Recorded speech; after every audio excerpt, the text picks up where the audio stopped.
Hey, what is going on, everybody? Welcome back to the channel. Welcome back to the vlog. Hope everyone's having an awesome day. We got a little bit of depressing news today. Unfortunately, we got another base price increase. If you've been following the channel, I just covered one about a month ago. It doesn't feel like it was that long ago. And we have yet another base price increase on the C8 Corvette.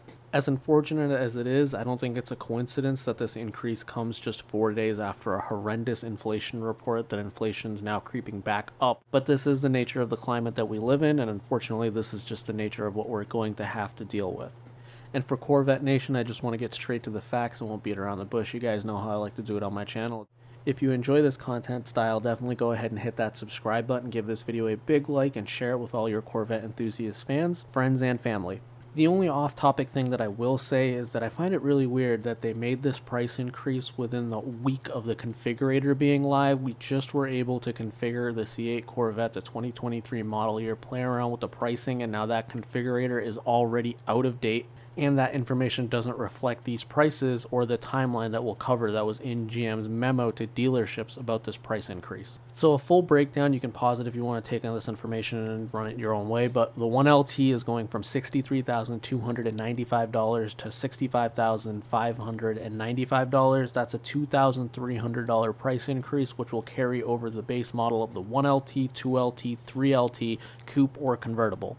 So needless to say, a $2,300 base increase that follows what was just a $1,300 base increase within a couple weeks. And the last price increase saw some increases to some of the options, but we're seeing even more increases to more options this go around. To go over all the options increases, the GT2 bucket seats are a $1,695 option now, which is a $200 price increase. The personalized interior plaxi is a $95 increase to a $295 price now. The color combo override for the dash and trim is a $659 option, which is a $105 increase. The front lift is probably the biggest options price increase, seeing a $335 price increase to $2,595. And we can run through some of the options here real fast. The chrome badges are up $195, so is the black exhaust tip. Both of those will run you $395 now. The custom interior override, I believe that's only applicable to 3LT, don't quote me on that, but it's a $105 price increase to $695, and the carbon flash badges are going from $95 to $195. Two of my favorite options on both of the C8s that I've built and owned so far, the brake calipers and the seat belts, also saw $100 price increases. So that's in yellow, bright red, or edge red for the calipers is $695 now, and the orange, blue, red, yellow, or tan seat belts is now a $495 option.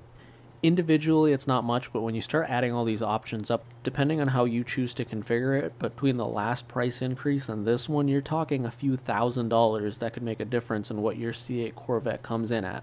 And like with all price increases, there isn't much of a heads up, so these prices go into effect June 13th. So if your order was a customer order that was placed before June 13th, you can get price protected, but that's contingent on if the dealership wants to honor that. Additionally, your customer order not only has to be placed before the 13th when this price change goes into effect, the dealer has to have placed the order into General Motors' system within 1 business day of the price increase. So effectively, if you have a C8 already placed in before this price increase, you can get price protected maybe if the dealership wishes to do so. It's not a guarantee, but any orders going forward are going to get this price impact effective immediately. So that's all the information that I have to share, throwing a little bit of my qualified opinion in here. This is a bad thing for C8 enthusiasts that want to get their cars at a bargain, or were on the fence that they want to order or they don't want to order a C8. I actually have a really close friend that went and spec'd his C8 at the dealership today, but wasn't sure if it was his final spec, said he'd sleep on it, come back tomorrow, and he's going to get hit by this price increase because his order was not in effective the 13th.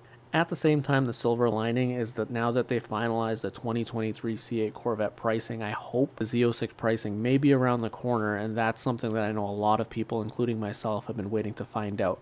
Now, a lot of people have been giving their opinions that they think the Z06 is going to start at sub $100,000, and I think that that's a fair price to put it at. I think that's where it probably will start at for a 1LT. But the one thing that does have me spooked is if you look at the Escalade V in particular, a fully loaded Platinum Escalade with all the same options is about $110,000, but the Escalade V Series is starting at $150,000. That is close to a $40,000 price increase between the Escalade V and a fully loaded Escalade, with the main difference between the two being badging, styling, and a hand-built motor. So if this hand-built motor in the Escalade V is adding $40,000 to that price tag, it just makes you wonder how expensive that same hand-built motor process could be for the Z06. So that's one thing to definitely put some thought into. I'm not saying that General Motors is going to do that in any way. There's no indication that they will, but it's definitely food for thought. And one thing that a lot of people haven't been talking about in terms of their comparison, completely separate motors between the LT4 and the LT6, different plants, different manufacturing process, flat plane crank versus a supercharged, but at the same time, to see General Motors come out and add $40,000 to a fully loaded Escalade V-Series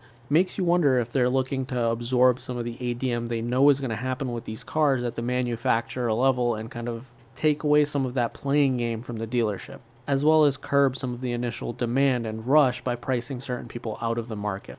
So hopefully you enjoyed this video. If you did, make sure to give it a big old thumbs up. If you haven't already, definitely consider hitting that subscribe button. And as always, until the very next video, I look forward to seeing all of you down in the comment section below.